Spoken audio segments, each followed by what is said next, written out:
Salut tout le monde, moi c'est Bora Pada.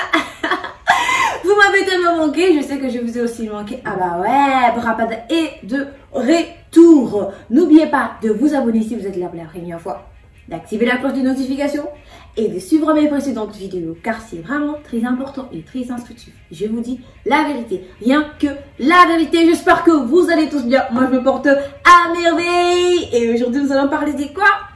La dot. Mais chez qui? Les tétés là. Je vous dis bonjour là où vous êtes.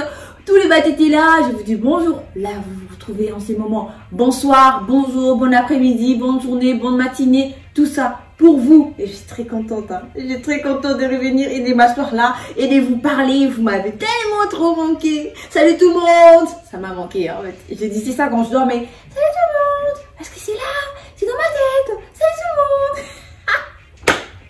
Je vous aime. À suivre après là.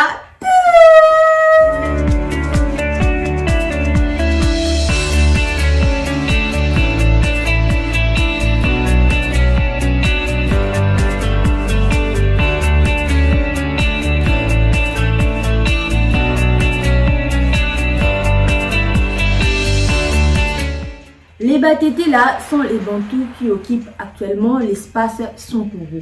Ils forment ensemble avec le Bamongo, un peuple qu'on appelle Anawamongo ou Ana à Mongo qui signifie descendant de Mongo.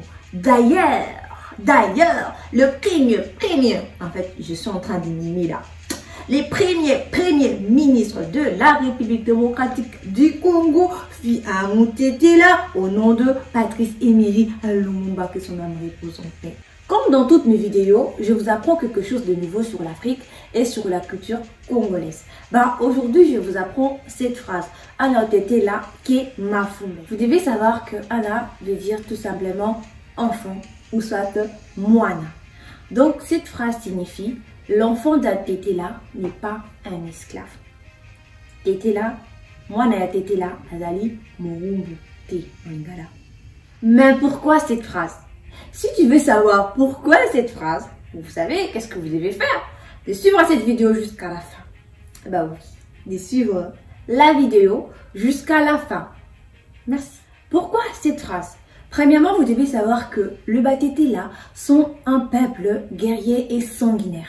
Ils ne se laissent pas dominer injustement. Ce que Mekikaka Matelaye, il te rappelle cette phrase que Mutete là, Azamorumute, moi na tete là, Azamorumute. Il te rappelle cette phrase pour te dire que au Kukuko Matelete, tu peux pas lui monter sur les nez, tu peux pas lui monter sur la tête, tu peux pas contrainer, non.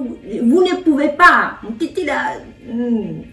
Ben oui. La deuxième chose à savoir pourquoi cette phrase, c'est à cause de la traite négrière. Le Batété là sont parmi les peuples qui ont résisté aux marchands des esclaves. Et c'est à cause de cette résistance que beaucoup de personnes disent que le Batété là bouffe de la chair humaine. Malheureusement, c'est vrai, oui. C'est vrai. Les Batétés là, pour éliminer leur ennemi, ils se permettaient de le tuer et de le manger. Oh oui. Manger son ennemi signifie, même spirituellement, il est anéanti et il n'aura pas les effets sur toi. Donc, certains commerçants ont été bouffés dans de pareilles circonstances. C'est de là qu'est née la mythe selon laquelle les Batétés là mangent de la chair humaine. Mais ce sont des pratiques anciennes. Aujourd'hui là, ça n'existe plus. Ça se fait plus. Ça se fait plus quoi. Faut pas avoir peur. Hein. Ça se fait plus. Ça se fait plus. Dans mes récentes vidéos, je lui ai parlé des différentes façons dont la cérémonie de remise des dots s'est faite dans l'étendue géographique de la République démocratique du Congo. Vous aviez certainement compris que beaucoup de peuples, bien que différents par leur culture, possèdent une façon universelle de considérer la liaison entre deux personnes. À l'instar des Batétés là et les Bamongo, qui comme dans mes récentes vidéos, sont d'une même origine et ont pratiquement la même manière de considérer la remise des dots. Si vous voulez plus avoir des informations sur les Batétés là et les Bamongo, veuillez s'il vous plaît suivre la vidéo suivante. Notons avant toute chose que chez les Batétés là, c'est le système patriarcal qui domine. C'est-à-dire quoi? que le père et sa famille ont les bâtons du commandement sur la future orientation que doit prendre le foyer. Donc, c'est eux qui touchent les bâtons. Ils disent, aujourd'hui ça va se passer comme ça, comme ça, comme ça. Ah oui, patriarcal. Donc la famille de papa prend le commande sur tout, prend la décision sur tout. Ah ben oui. Par exemple, à la cérémonie de remise de dot, la maman ne participe pas, même ses frères, même ses soeurs. Donc, les endroits, c'est la famille de papa quoi, ils prennent tout, tu vois, un peu tout. Leur présence n'est que passive. La maman n'a pas droit, n'a pas droit au bien qu'on a remis pour la dot de sa fille. S'il prend au moins quelque chose, c'est son papa, c'est son mari qui lui donne aussi signe de reconnaissance, il donne à sa famille, et à sa femme plutôt, et sa femme va partager avec sa famille. Mais c'est pas obligé. Ce n'est pas obligé parce que la maman n'a pas droit. Un homme qui veut épouser une fille tétée-là ne s'adresse pas directement à la fille, genre je vais t'épouser, va parler à ta famille et tout consort. Non, il s'adresse premièrement à sa future belle famille à travers une lettre. Et la lettre en question, il remet la lettre à sa future fiancée. Il donne la lettre à sa future fiancée et la future fiancée va remettre la lettre à ses parents. Et les parents donneront un rendez-vous à l'homme pour l'entretien, pour lui poser des questions. Le jour de la demande de main, le fiancé amène le présent, donc les cadeaux pour sa future belle famille. Si des cadeaux est remis, et puis après, ils vont commencer à causer. Donc voilà, vous connaissez ce qui se passe quand on demande beaucoup de questions et tout comme ça. On te pose beaucoup de questions genre l'entretien. Genre tu es parti chercher du boulot, tu es parti gagner ta femme. Donc tu dois répondre, tu dois vraiment être en forme. Et après ça, ils vont pas directement te dire, ok, on est d'accord pour que tu puisses épouser notre fille. Non, ils vont te dire, rentre, et la réponse va te suivre. Donc la réponse est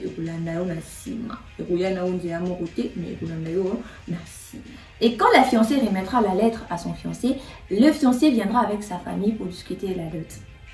Une chose à savoir, à retenir sur le bas-tété là, la dot chez les bas-tétés là n'est pas fixée. Donc toi-même tu dois savoir combien tu aimes ta femme, combien tu veux donner pour ta femme, pour ta future épouse. Donc c'est à toi de voir. On ne te force pas, on ne te dit pas amène 1000 euros, 2000 euros, 3000, 4000, 5000 euros. Non, c'est à toi de voir. Chez les bas-tétés là, il ne faut pas nécessairement une liste en demandant des choses pour la dot. Mais bon, de nos jours, les choses ont changé, et la liste a pris la place de certaines coutumes. Donc on demande dans la liste chez certains baptisés là. Donc, mais avant, à l'époque, c'était pas comme ça en fait. Ils ne demandaient pas la liste. Donc c'est à toi de voir à quel point tu aimes ta femme, combien tu veux donner pour ta femme, beaucoup de choses comme ça. C'est selon ton bon vouloir. Donc, on ne te forçait pas à donner 1000, 3000, 4000, 5000 une liste en demandant beaucoup de choses. C'est à toi, tu vois. Ma femme vaut mieux, ma femme comme ça, ma future femme, tout en sorte, tu donnes ce que tu veux. L'homme et ses parents donneront donc une date pour la remise de la dot. Et la famille de la femme donnera aussi une date pour la cérémonie officielle, enfin de régner, enfin de faire la liaison, enfin de faire la cérémonie pour relier les deux amoureux. Une fois dans le foyer, l'objectif est d'avoir un enfant. Vous savez déjà que chez les bas-tétés là et les Bamongo, les enfants sont vraiment très importants. Pour ce qui concerne la virginité, c'est pas tenu rigueur comme chez les Balouba par exemple. D'ailleurs, chez les bas-tétés là et chez les Bamongo, les filles perdaient leur virginité déjà chez à la maison. Et les filles partaient même à la bourse pour s'exercer à des différentes pratiques sexuelles. Entre autres, la rupture de l'hymen. Donc, ce n'est pas genre comme les Balouba, une fille doit être vierge. Chez les Bamongo, tu dois déjà être déviergé chez toi, pas dans votre maison, dans ta famille. Les Bamongo et les bas-tétés là donnent une importance capitale à la progéniture.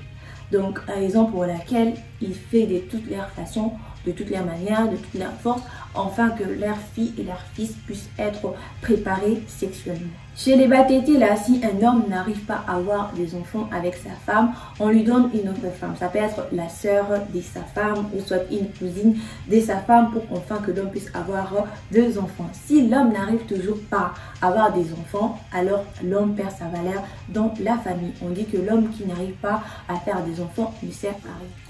La femme qu'on donne à l'homme pour remplacer sa femme à la maison qui n'arrive pas à avoir des enfants. Donc on ne va pas remplacer la femme qui est à la maison, mais la femme qu'on donne, la deuxième femme qu'on donne à la femme afin de faire des enfants, s'appelle en fait, on l'appelle Okito. Donc Okito veut dire remplaçant. Chez les Batete là, si un homme voit sa femme décédée, l'homme a droit d'avoir une autre femme dans la même famille.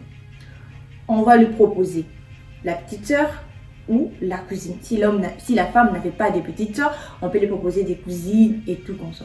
Mais l'homme a aussi le droit de dire non. L'homme peut dire aussi, je vais avoir une autre femme dans une autre famille. C'est possible. Pourquoi on fait cela? Parce que dans certaines familles, c'est difficile de restituer la dot. Parce que quand l'homme déjà perd sa femme, la famille de la femme doit remettre l'argent, la dot. Donc un peu de l'argent à l'homme.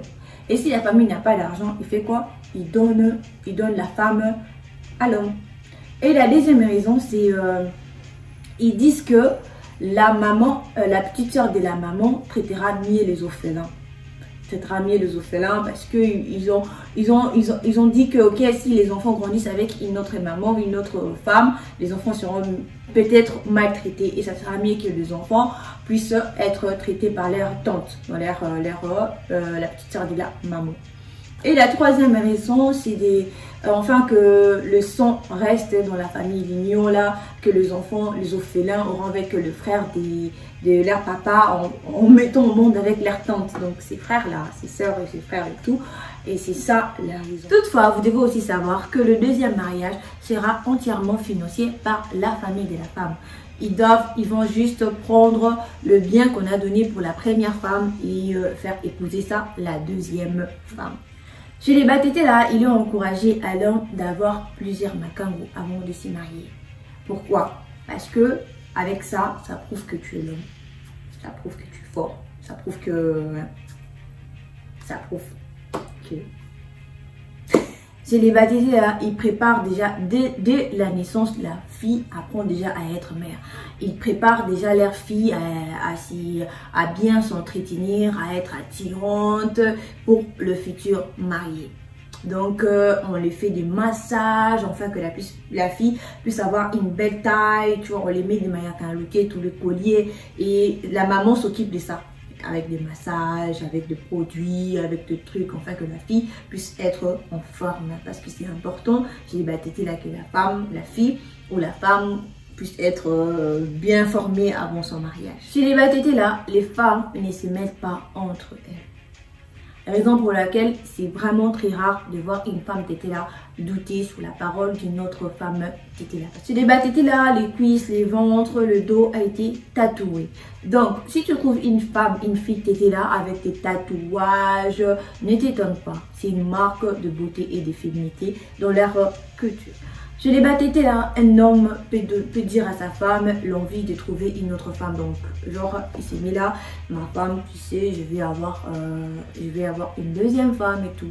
Et la deuxième femme, dès qu'elle sera à la maison, elle doit avoir beaucoup de respect à la première femme. Parce que la première femme est maman. Elle peut même l'appeler maman. Le respect est vraiment très important chez les Batete. La polygamie chez les Batete là n'est pas interdite. L'homme a le droit d'avoir plusieurs femmes.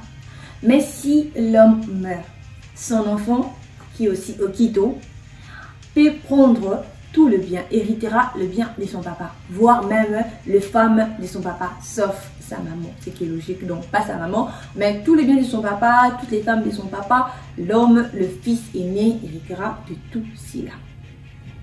Voilà ce que vous devez savoir sur le déroulement de la dot chez les Batete là. J'espère que vous avez aimé la vidéo. Si vous avez aimé la vidéo, laissez des commentaires, partagez au maximum et mettez beaucoup de likes.